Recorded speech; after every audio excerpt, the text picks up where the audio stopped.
All right, y'all, let's do some crime time. I will give you a disclaimer. This is going to be extremely difficult to hear. If you are triggered easily by child abuse, then you probably do not want to listen to this video or this podcast, I should say. And if that's okay, I don't take it personally. We'll check you out next time. It's not going to trigger me. I've been violently abused as a child, and it's not going to trigger me because this is what happens. This does occur. And it's a very sad story, but this also serves as an education so that you could see the body language and listen to the verbiage of someone who is desperately trying to come off innocent, and the pathological lying and the victim mentality. You're trying to ruin my life. Are you kidding me? No, you ruined your life. Okay, let's get that straight. All right. And this bitch is crazy. Um, it wow. I mean, wow is all I can say about that. And what I'll do is I will post the title of the video like I did last time, because when I post the actual video, it circles back to my video and I'm trying to show, or to my podcast, and I'm trying to show you the actual video. So I'm going to go back to what I used to do and put the title in there in case you do want to see it. It's going to be disturbing, and you hearing the details of the violence is going to be disturbing also. So here's the backstory. In December of 2020, 2-year-old Fallon Fridley was left in the care of her trusted babysitter and family friend, 29-year-old Kirsty Flood, in Sandy Springs, Georgia. Within hours, Fallon was rushed to the hospital with severe injuries that could not be explained by Flood's story about a playground accident. As detectives dug deeper, they uncovered chilling internet searches, disturbing evidence, and lies that pointed to something far more sinister. The investigation revealed a dark truth. Fallon had been brutally abused and murdered by someone her family thought they could trust.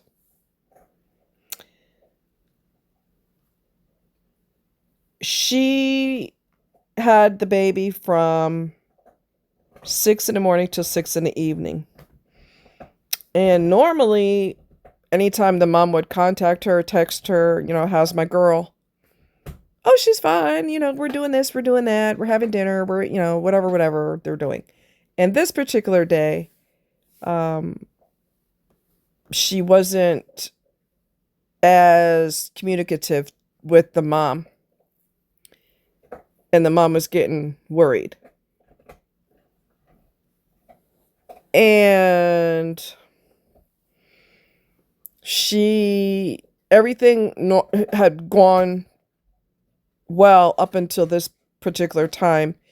And Kirsty knew the parents from a previous, and then she started babysitting their daughter. And so according to her, what happened was,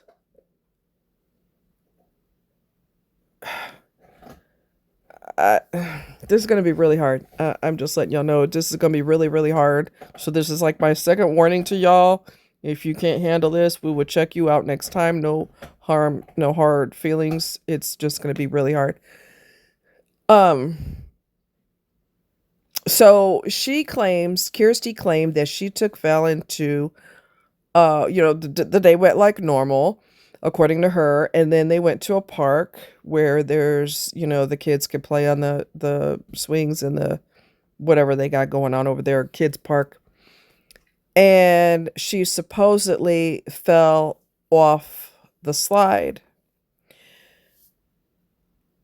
and sustained some pretty awful injuries. Now, those of you who have ridden on a slide, you rode down a slide before, you know that the sides are kind of high, especially for kids, because it's a safety thing. They don't want them to do some kind of weird twisty move so that when it's easy for them to fall off. So the sides of the slide are usually high enough that that's not really a possibility for them to just go flying off of there. She claims that Fallon fell off at the bottom and her head went back and banged into the bottom part of the slide, which doesn't sound logical at all because you are going by energy, and gravity. So you're going to be like, shoo, and you're not going to fall off and then be close enough to the slide to bang your head on it. I mean, it just sounded silly, but it gets sillier. Don't think it don't. So then she said, according to Kirsty, who's a pathological liar, a bullshitter, and so far as I'm concerned, a sociopath, she claims that she was fine. She seemed perfectly fine. Then we took her to the house so she could eat, and she ate, and then, she just started staring off into space, and I was really concerned because she'd never done that before. Her eyes were just wandering off, and she wasn't responsive. And then she called 911, and she didn't really communicate to the mom what was going on, that she supposedly fell off this slide. And her mom's getting really worried, and then the detective, they obviously responded to the scene. She called 911. They responded. They cannot get Fallon to respond at all. They took her to the hospital, and they're questioning Kirsty as to what happened, and she pretty much stayed with her story. She fell off the slide. When she got to the bottom, her head went back, and she bopped her head on the bottom of the slide and all this other, and she went on and on and on and on with this same story, different variations, and because toxic people, we're going to go there, because toxic people like to play victim and blame other people, no matter how horrific their behavior is, it's always someone else's fault. So she started by, they're like, how do you know her parents? Oh, I knew her parents from before, and I helped her mom, get off of drugs because she had a real bad drug habit. And as soon as she said that, I thought to myself, what the hell does that have anything to do with injuries on the baby? But yeah, so mom, she's trying to paint the picture that she's like, she's a good mom now, but she was a drug, she was involved with drugs, and I helped her get clean and all this other stuff, and she just going on, and but they don't feed her, they don't feed her healthy food over there. They feed her junk all the time. Now this bitch don't know what the parents feed their baby. She don't freaking know, but she has to perpetrate that she's the next best thing next to Mother Teresa. Now, mind you, the baby has very, very serious injuries that do not match a baby that fell off the slide, okay? But she wants to slam the parents. They don't feed her, properly. They feed her junk. That's the reason why when I have her at my house, in my house, we make sure that there's a meat and there's a vegetable, and, she has fruit. She's going to eat healthy at my house. In other words, her parents ain't worth shit. But me, I deserve to get babysitter of the year because I make sure she gets all the nutrients that she's supposed to have. And I have so much patience with her, and they've got cameras in the house, so she's not very bright. They've got cameras in the home, which led to her demise later, Kirsty's demise, but we'll get into that at a later time. And she's going on and on and on. And, they kept asking her, well, explain more about the injury. She fell, and she just kept sticking with that. And I mean, these people who do horrific things, they could go on for literally hours and hours and hours telling every story imaginable, twisting the truth a little bit more, listening to more evidence of what actually medical evidence showed, and then come up with lies that fit into the evidence, which doesn't work in this particular case, but she sure as hell tried it. She went from, because he said she's got extensive injuries and she's got this, that, and the other. And she said, well, and she never said this before, but after so many hours, then all of a sudden she's like, well, we did CPR on her. That explains the internal damage because we did CPR. And the person on the phone, dispatch, told me how to do it wrong. You don't push that hard on a 2-year-old. And so that's why she has internal injury. And the person on the phone, which she obviously doesn't know what a dispatcher is. I used to be a dispatcher, by the way, for the sheriff's office. But anyway, they're telling me to do CPR the incorrect way. And I'm thinking, what? Since when is she an expert on CPR? What the heck? So and she had the nerve to say, and she needs to be trained because you don't do CPR on a baby like that. And I'm like, what in the hell is she even talking about? But then I realized that she's trying to make her story fit the evidence. So, and she's telling all these irrelevant things that have absolutely nothing to do with anything. And I'm a good person, and I love kids, and I treated Fallon like I treat Fallon like she's my daughter. And is she alive? Is she alive? Is she okay? And the cops knew what was really going on with her, but they kept saying, well, they're working on her. She's got a pulse, but they're working on her, which wasn't true. But they were just trying to get her to open up more and have a sigh of relief. Well, I didn't do any. If she has a pulse, then she's probably okay or whatever. And so the cops did that, in a tricky way, which there's nothing wrong with that. You're trying to get the person to open up. So you got to do what you got to do. Okay.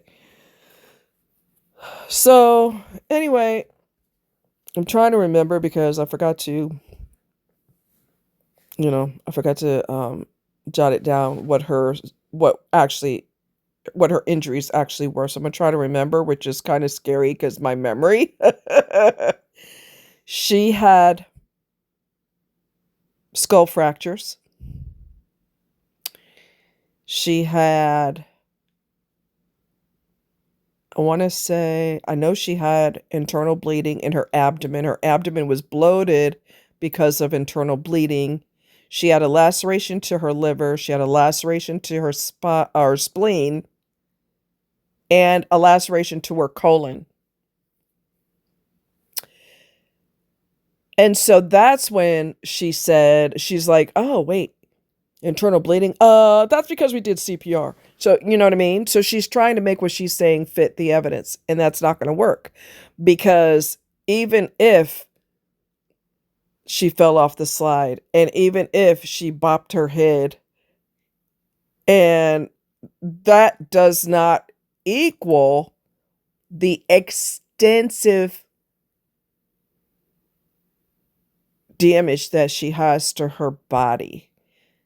There is no fall and no CPR in the world that's going to destroy your entire insides, because that would mean that CPR kills you, which is not what CPR is for, right? And they're not going to do CPR on a baby the way they would do with a adult, okay? Regardless of her saying, the dispatcher, the person on the phone doesn't know anything about CPR. Shut your ass up. She is pointing fingers. This is what toxic people do. Everybody's a bad person except me. Okay? Everybody's a horrible person except me. I could get babysitter of the year. And she kept saying, are you sure she's okay? Is she alive? They're working on her. They're working on her. Which wasn't true. And eventually, they told her the truth. They said, this was, much later in the interview, in the interrogation. They said, Fallon, we got word that Fallon is deceased. And her body's in the morgue right now as we speak. And I think that's when they broke down the injuries, or they broke down the injuries prior to that, or something along those lines. But the more they talked about the evidence, the more I realized that I was talking to the screen. I know. I was talking to the screen and I said, she beat that girl to death. She beat her to death. I kept saying it out loud. She beat her to death. Because those symptoms do not match a fall at all. Okay? Unless she was bull riding and then got stomped by the bull when she fell to the ground. I mean, that would equal what happened to her, probably. But falling off a slide? Yeah, no. When she realized the seriousness of the situation, now we're going to play victim. You not going to pin that on me. You not going to pin that on me. I got children at home. I got to go. I don't have time for this. You not going to set me up like this. Excuse me? What they found on her computer or her phone, she didn't want to give up her phone. So that's obviously a huge, the evidence on Fallon is massive red flag. The fact that she didn't want to give up her phone is a massive red flag because she's trying to manipulate whatever evidence is on her phone and research on her computer or phone. And they were doing a search warrant at the same time that they were doing an interview, and she was having a cow, and I don't have time for this. I gotta go. You ain't going no damn where. Okay? Perpetrating that she is just the safest person in the world for your child to be around. And I'm better than her parents. And here I am playing victim. I know somebody lost their life at my hands, but hey, y'all trying to set me up. You trying to ruin my life. It just, their twisted thought process is mind-blowing. Absolutely mind-blowing. Their victimization is mind-blowing. There were no emotions about Fallon at all, even though you love her like she's your own daughter. Sure you do. No emotions, no tears, no crack in her voice. Absolutely nothing at all. And I'm going to be, this isn't going to be verbatim because I'm trying to remember. Like I said, that's kind of scary. But she had researched on her computer or her phone, whichever one. Is it wrong that I want to hurt someone else's kid? Something along those lines. And you're going, what the hell? She had a fantasy, apparently, about what it would be like to torture a child. Not necessarily her child, but a child, someone else's child. And she actually wasn't smart enough to know that once they do a forensic exam on the phone or the computer that they could find evidence of what you were searching for, wackadoo. You don't think the people don't think between the autopsy and what you searched on your device, you don't think they could put two and two together? Oh, y'all trying to set me up. Hate to tell you this, but for the first time in your life, it ain't about you. And she's calling her mother on the phone before they confiscated her phone. And they're trying to set me up. And I guarantee you, because this happens a lot, a lot, a lot, a lot. With somebody, when you look at the connection that they have with their parents, the relationship is usually, oh, how can I word it? There's usually some type of enmeshment going on.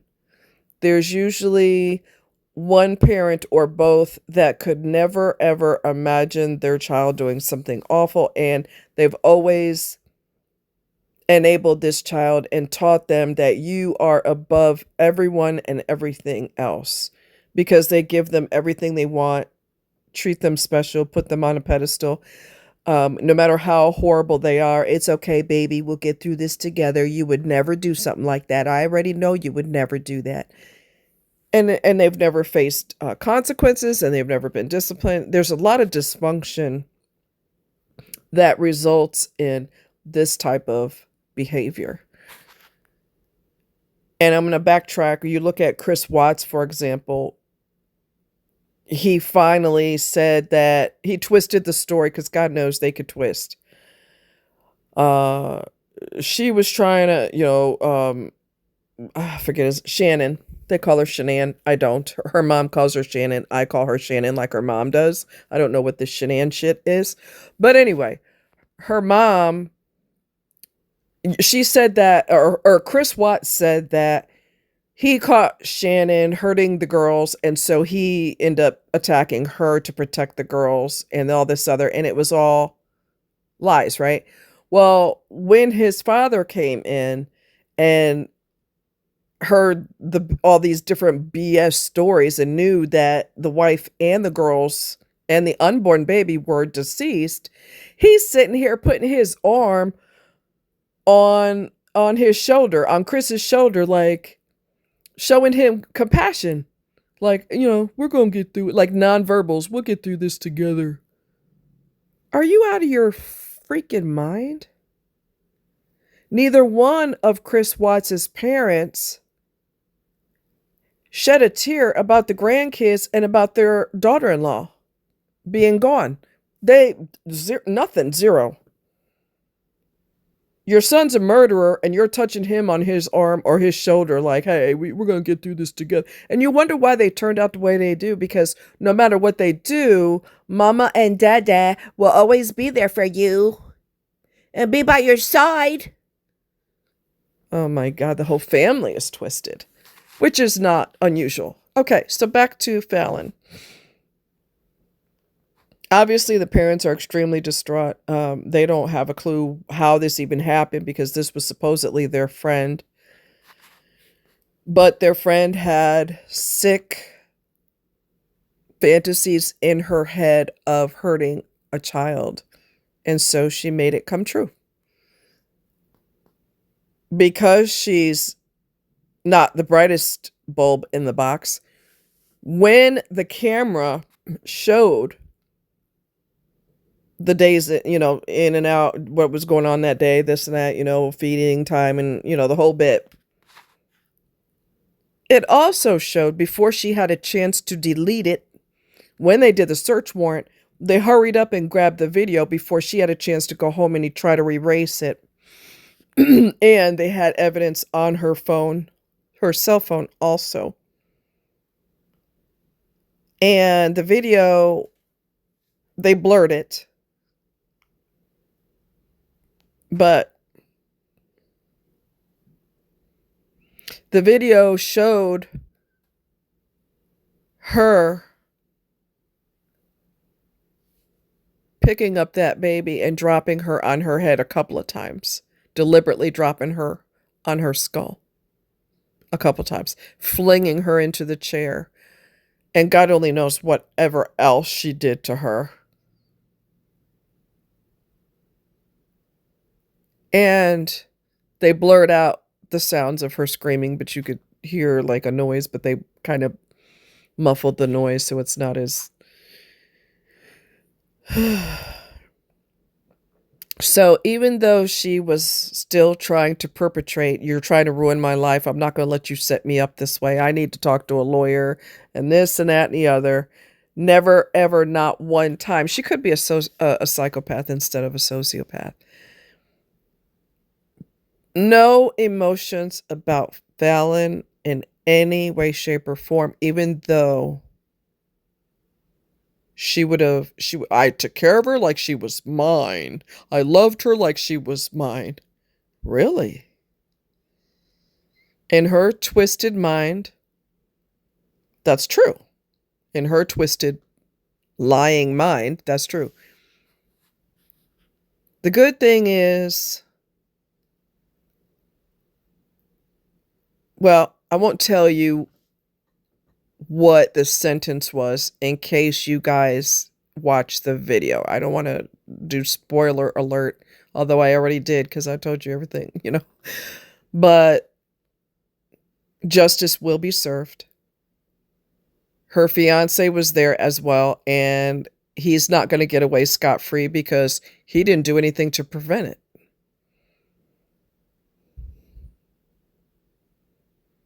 He didn't do a damn thing, so they're both going to be penalized. Her viciousness and her callousness and her complete detachment from Fallon is just... I can't even talk. I just don't... There's no words to describe the callousness. But in her mind, she convinced herself, I love her like she's mine. Keep saying that often enough, maybe you'll start believing it. Actually, she does believe it, even though evidence shows other. And if there was any way that she could blame someone else, the doctors or the paramedics when they came and responded to the scene, if she could blame them, she would. She wasn't deceased until the paramedics came. If she could blame them, she would. These are the type of people that are sick, demented, twisted. It's everyone, like I said, it's everyone else's fault but mine.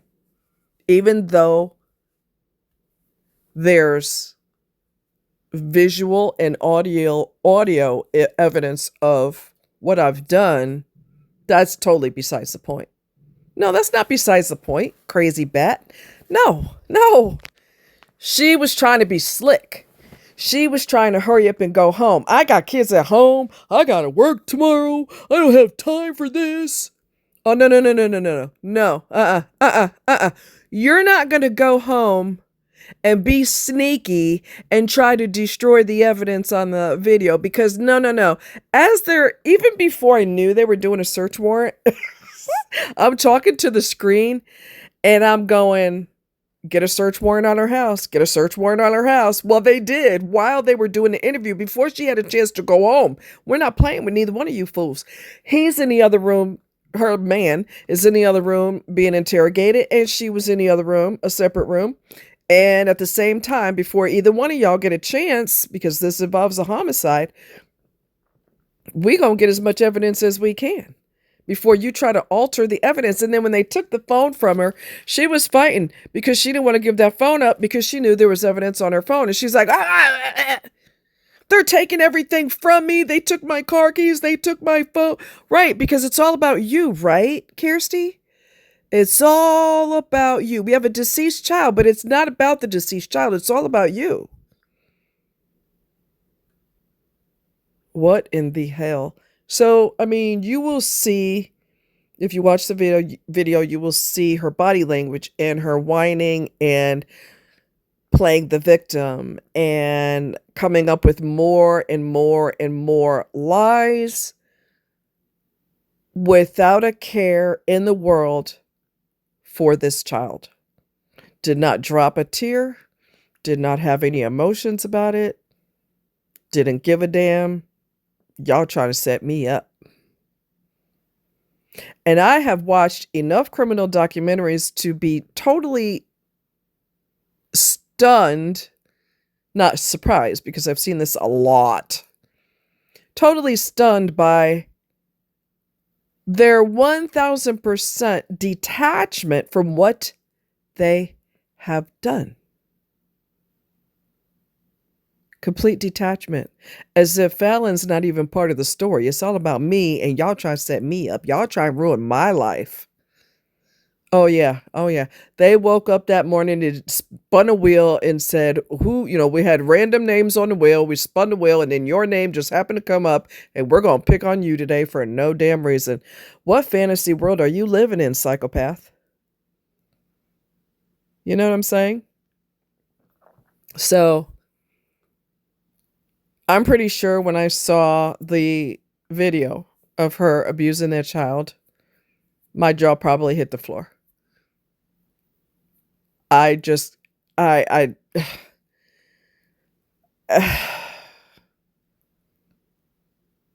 completely 1000% disconnected from what she's done. But she will pay for what she's done. And she can lie about it from now until the day she drops dead, but you gonna pay for what you've done. And so far as the mom and dad of Fallon, I am so sorry for your loss. I am so sorry for your loss, and I'm sorry that you were betrayed by someone that you trusted, who did the worst thing to you that anyone could ever do. I am really sorry for your loss. Fallon, baby, rest in God's arms. May you be an angel in heaven from now until. You beautiful, cute baby. Mwah. We love you, even though we've never met you. We love you, and rest in God's arms. I love you guys. Bye-bye.